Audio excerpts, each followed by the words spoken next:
Good morning, everyone. On this crisp spring day, yes?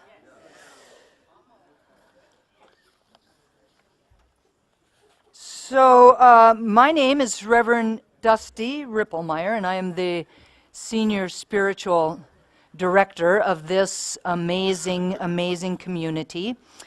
We are a Science of Mind community, meaning that we follow the teaching of Ernest Holmes.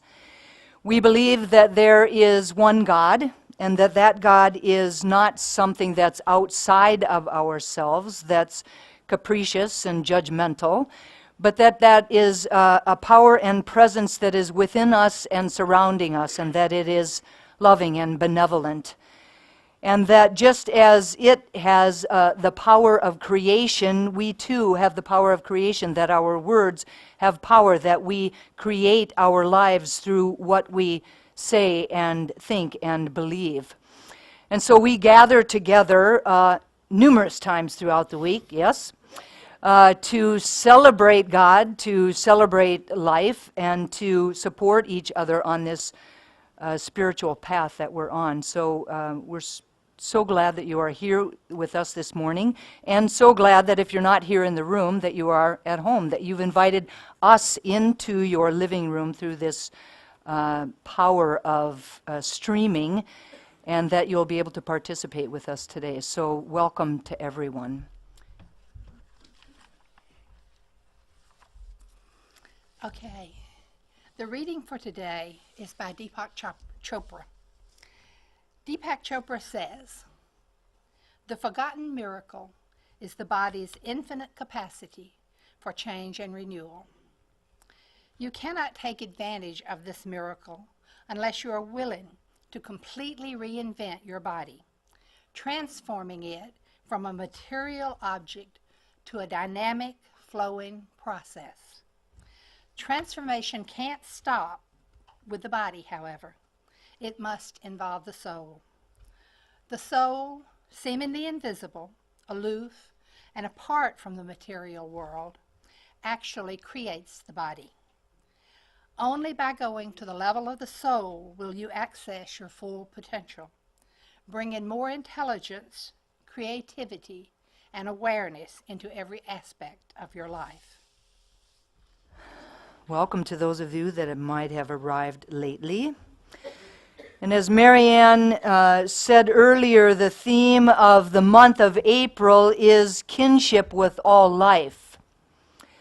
Now, while we've actually moved into the month of April, the powers to be must have felt that we hadn't really been complete with talking about March's theme, realizing the power of mind, because my talk title today is the healing power of mind, which is way more about realizing the power of mind than it is about kinship with all life.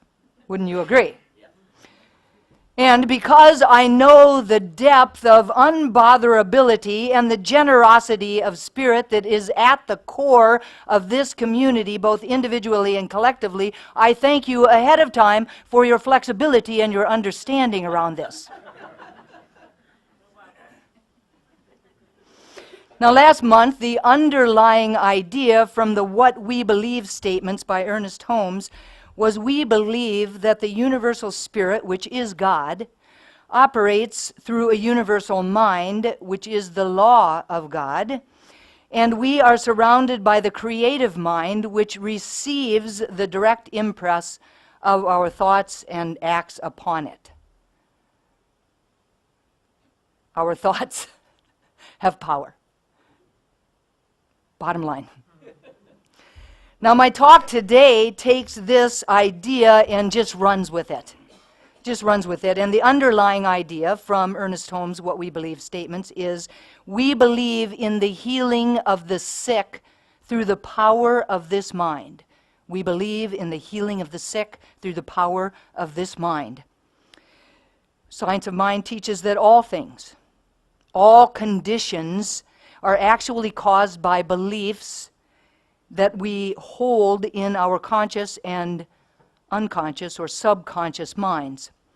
Now, by changing what we believe, we can have the experience of changing the things and the conditions of our lives.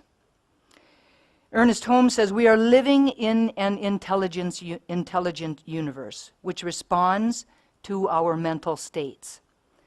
To the extent that we learn to control these mental states, we shall automatically control our environment.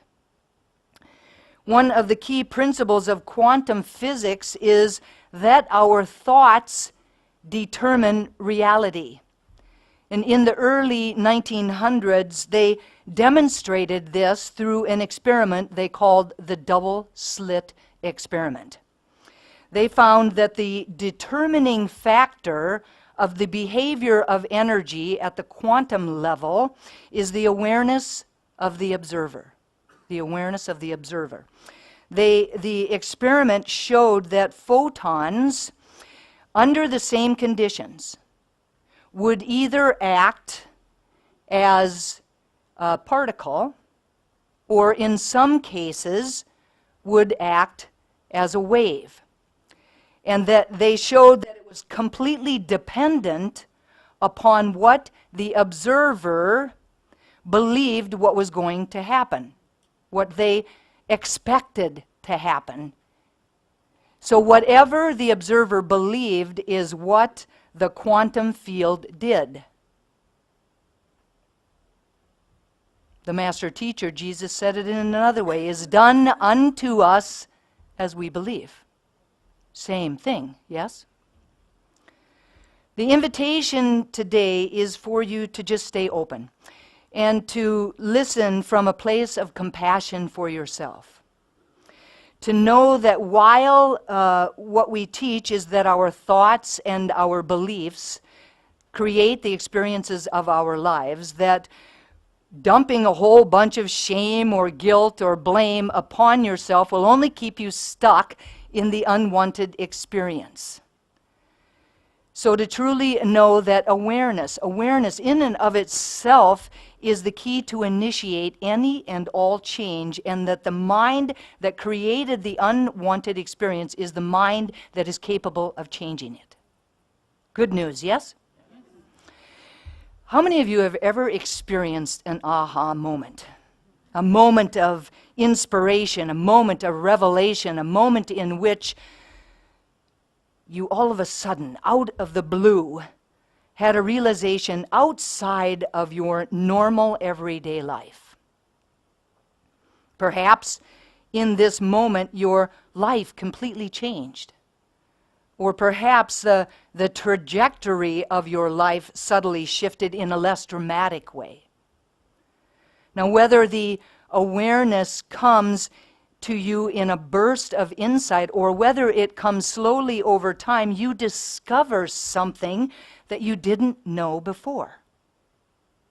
An old perspective suddenly gives way to something new, to a new idea. Now, breakthroughs occur when you think about a problem in a fresh, new way.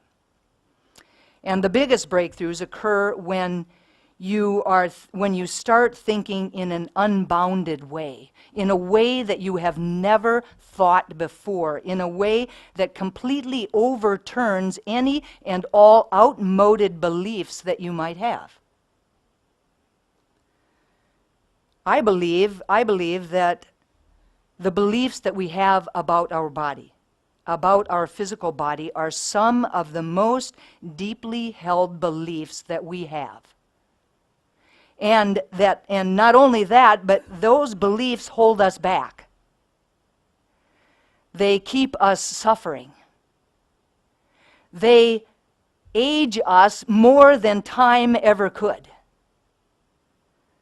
And they keep us from a quantum leap of creativity that would forever change our lives. Now, Deepak Chopra, in his book, Reinventing the Body, Resurrecting the Soul, lists a few of these ideas which, as we're going to see in a moment, are outmoded. They do not serve us anymore. They could include things like this: the body is a machine assembled from moving parts, and like all machines, it wears out over time. At a certain age, it is our nature to wear out, to come unhinged, and to die, and that's just the way that it is. No one can escape the ravages of time. Have you ever heard someone say that, or have you ever thought that yourself? Another one would be that the body is at constant risk for contamination and disease, that we live in a hostile environment that teems with invading germs and viruses that are just waiting to overwhelm the body's immune system. Or another one might be that genes determine our behavior, that they are programmed to tell the body what to do. So this might sound like this. All of the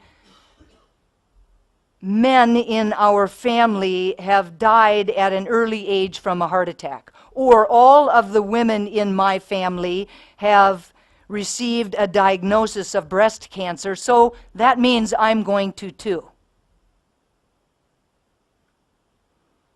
Or it may be this: suffering is necessary. It's a part of reality, and everyone knows that that's true. But is it? And lastly, our bodies are solid and fixed, composed of clumps of matter, separated from one another in time and space. Clumps of matter. These are some of the rules that we have bought into, that we believe about everyday existence, and we receive them as part of our conditioning. They exist as part of our current worldview. They're still out there in the ethers, and they still affect us, whether you have completely bought into them or whether you are in some stage of letting go of them. Now, our bodies and what happens to them only confirms our belief in these statements. It is done unto you as you believe. And for most of us, it truly feels like there's nothing that we can do about it. But the truth is that we can. And the truth is that we have been doing something about it all along. Deepak Chopra says, you have been inventing your body from the day that you were born. And the reason you don't see it that way is that the process comes so naturally. It's easy to take it for granted, and that's the problem. The flaws that you see in your body today aren't inherent. They aren't bad news delivered by your genes or mistakes made by nature. Your choices each played a part in the body that you created, either consciously or unconsciously. Take a breath. For example, every skill you learn creates a new neural network in your brain. Every new skill. Every new thought creates a unique pattern of brain activity. Every time you exercise, you alter your skeleton and your muscles. Every hour of total inactivity creates muscle atrophy. The stress level to which you subject yourself raises and lowers your immune system. And lastly, one more idea: your immune system gets stronger and weaker in response to being in a loving or unloving relationship. All choices that we can make, all choices that we have made, all choices that if we didn't like what's happening, we can choose again.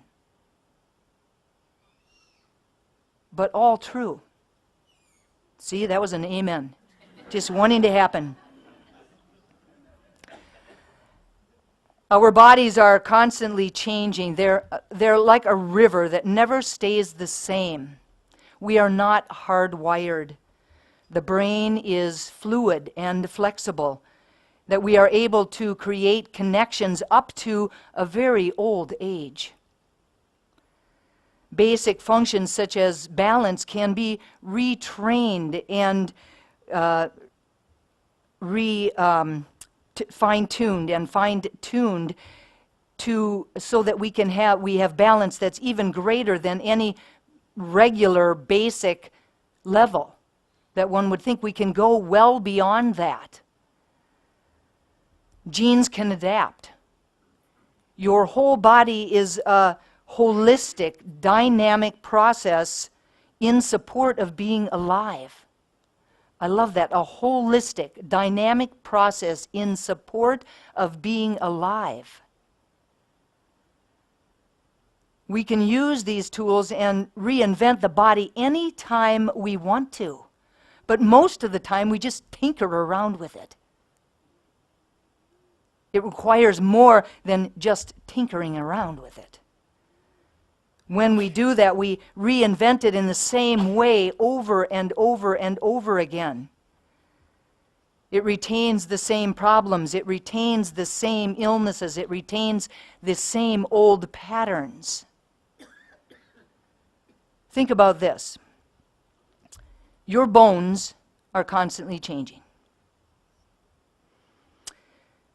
Cells called osteoclasts break down old bone so that other cells called osteoblasts can replace it with new bone tissue. Now, this constant bone remodeling, the replacing of old bone tissue with new bone tissue, occurs over the course of about 3 months. So why is it then that some of us have had the same knee pain for years? Why? It is something more than just the physical. Deepak Chopra says to uncover this miracle of life requires a dramatic paradigm shift in what we think about ourselves and what we think about our bodies. Not just a little tinkering around with it, but a dramatic paradigm shift. He's calling to tell us that right now. He says that reinventing the body means changing the whole universe. Trying to tinker with your body misses the forest through the trees. One person fixates on their weight, another trains for a marathon, and yet another is adopting a vegan diet while her friend is going through menopause. Thomas Edison didn't tinker with building a better kerosene lamp. He abandoned the use of fire.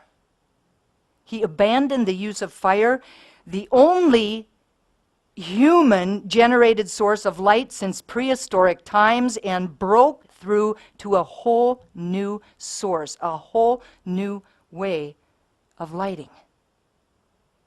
That's not tinkering around. That's a whole new paradigm shift. That was a quantum leap in creativity. If you are the creator of your body, Deepak asks, what is the quantum leap that is waiting for you? It's an awesome question. If you are the creator of your body, what is the quantum leap that is simply waiting for you? We've lived long enough with these outmoded ideas and beliefs about our bodies. If we only create from that which we know, then we will never change. Our lives will never change. Our bodies will never change. If we continue to create from the same thoughts, the same beliefs, the same ideas, and the same attitudes, we will experience nothing beyond what we are already experiencing right now. Does that make sense?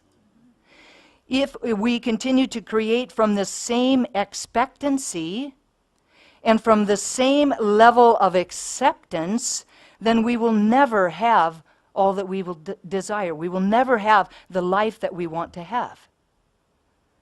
Something within us must change.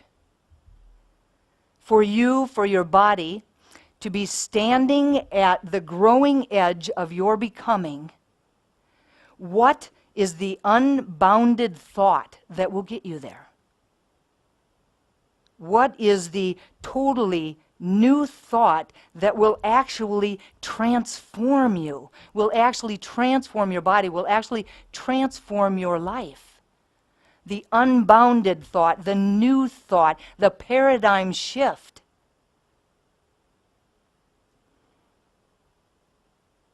Today I have two major ideas. There's a number of them, but we're going to talk about two of them. Two breakthrough ways of thinking about ourselves and our bodies that will dramatically change the way our bodies are. We believe in the healing of the sick through this mind. The bottom line is that you can change your body through changing your consciousness. That despite its physical appearance, your body is the product of consciousness to begin with. This is the truth. Each intention that you have, each intention sends signals to every cell in your body, causing the cell to change. Every intention that you have. Therefore, the most natural way to achieve bodily change is through the power of intention. So what could those new intentions be? What could those new thoughts begin? Let's begin with breakthrough idea number one. You ready? Your physical body is an illusion. Your physical body is an illusion. If you've done the Course in Miracles, they spend an entire Course in Miracles throughout the entire book helping us to see that everything is just an illusion. From the chair you're sitting on to the body that is sitting on it. Your physical body is an illusion. Now, I think, and you might agree with me, that this is one of the hardest ideas to really embody. That our five senses do nothing but seem to confirm that this is true. They do nothing but seem to confirm our physicality. That the science that we've ascribed to for so long, that we've held in race consciousness as the truth for so long, spoke of the material aspect of the world, including our human bodies. But now, through quantum physics, we're looking at our world and our bodies in a whole new way. Things change. We can let go of these old, outmoded ideas because new thought, well, that was kind of a pun. New thought is here, right? New thoughts are here and they're available. Deepak Chopra says, if you could see that your physical body is an idea that your mind is stubbornly holding on to, an enormous breakthrough would take place. You would no longer be imprisoned in a lump of matter. Best of all, you would be free to adopt a much better idea of your body. So the question is, how do we get there? And the answer is to simply begin by recognizing once and for all that we are more than just matter. Our bodies are alive. They're just alive with unrealized potential and abilities. That within each and every cell is an intelligence that is anything but just physical. An intelligence. Each cell contains within it an intelligence. That purely physical bodies do not make decisions, such as the significant and very delicate ones that our cells make each and every single day without us even thinking about it. For example, white blood cells choose when to fight and when to die as they become no longer necessary. They choose that. There is an intelligence within our cells. While we know that the brain is plastic, adaptable to change, purely physical bodies cannot change their structure in and of themselves by themselves. There's an intelligence within it that does that.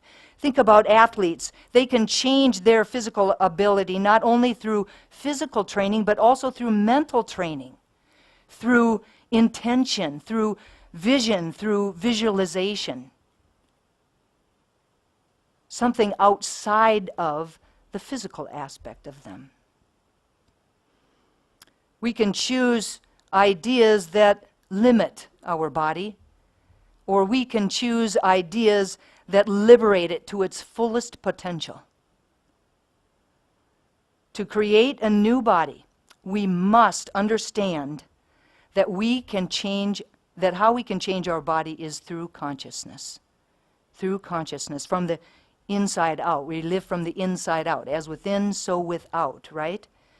When we make a shift in consciousness about how we feel about our bodies, how we perceive our bodies, when we make that change within, then changes will manifest in our outer experiences. Changes will manifest in our body. We will heal the sick through this mind, through the power of this mind. Now, the second breakthrough idea is oneness. The master teacher said it quite succinctly when he said, "The Father and I are one." Each of us was created by God, out of God itself. We are therefore connected in ways that can never be broken, in ways that can never be separate. And yet we often think that we are.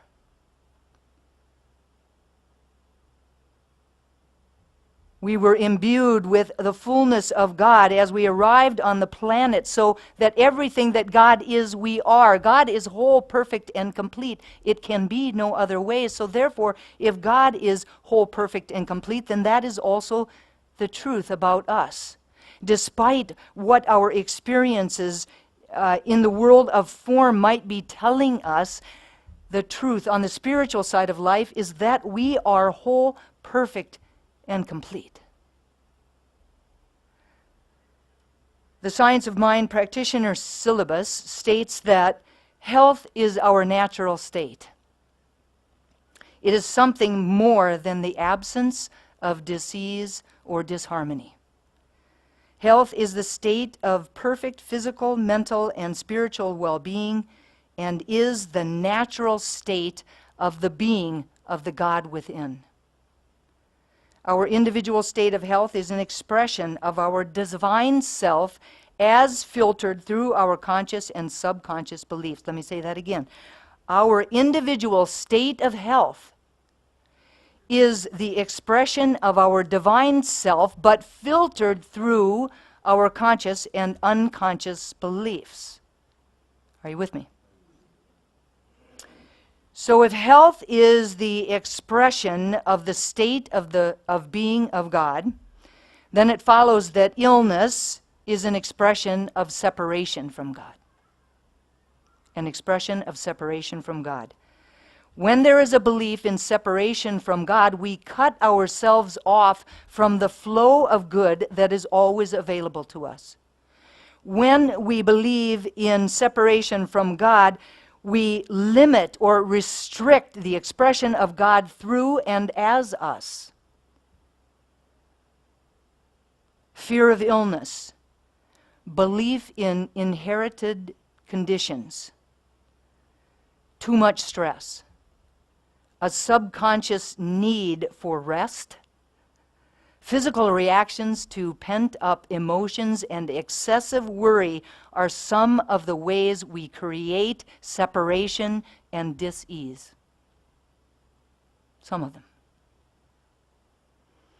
When we stand firmly grounded in the truth of who and what we are, divine emanations of God, imbued with the fullness of God, then our experience of health is in harmony with that truth.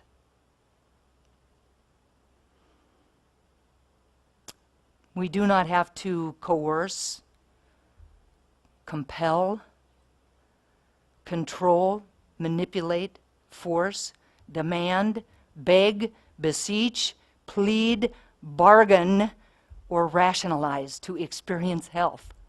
All we have to know is the truth. Beyond a doubt. All we have to know is who and what we are beyond a doubt. All we have to do is remember the power and presence of God within us. Now, whether we believe the stories in the Bible actually happened, or whether we understand them to be metaphysical interpretations of how we should live our lives, the bottom line is it is done unto you as you believe. Jesus so believed in his oneness with God that he was able to simply say, "Pick up your bed and walk," and the lame man did so. And then he said, "And these things you can do and more." These things you can do and more. In the beginning, I said that our teaching believes in the healing of the sick through this mind that is a representation of the Christ consciousness within us. What could we do with the power available to us at that level of conviction? What could we do? What could we be capable of if we were firmly standing in our oneness, in our awareness of our oneness with God? What could we do? When we are aligned with that truth, the truth of who and what we are, anything, and I mean anything, is possible. And so it is. Thank you.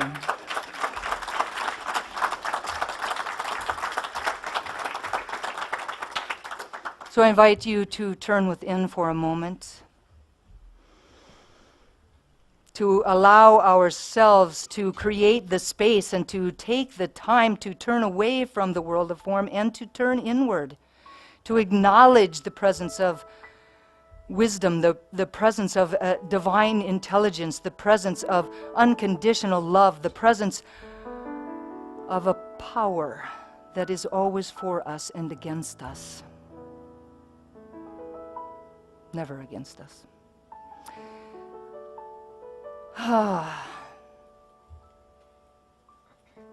As I turn within, this awareness bubbles up in me. It expands. And I know that it is who and what I am at my very core, that it created me, that it sustains me, that it feeds and guides and guards and supports me. That it imbued within me everything that I need to have to heal. Everything that I need to know to create wholeness and health as the experience of my life. And just as I know that this is my truth, I know that it is so for each and every person in this room, that each of us is a divine expression of the divine. And it is from this place of unity that I speak these words about and for each of us today. Simply knowing beyond a shadow of a doubt that we are spiritual beings having a human incarnation. And that our thoughts, both those conscious and unconscious, create the experience of our lives. And so what I'm grateful for in this moment is awareness. Awareness of the outmoded ideas that are no longer serving me or serving us, and that we can let them go and create from a paradigm shift, from a new way of thinking, from an expanded idea, from an aha moment that allows us to create something different, to not continue to create in the way that we have always created, but to create anew.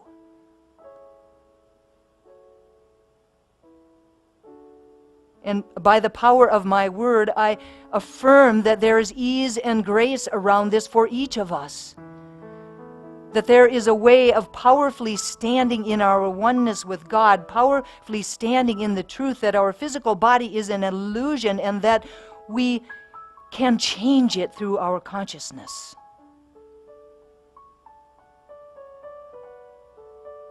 And I'm so grateful to know this truth, so grateful to speak these words. So grateful for prayer and the way that it works, knowing that these words are loosed into a law that works with mechanical regularity to clothe them in form.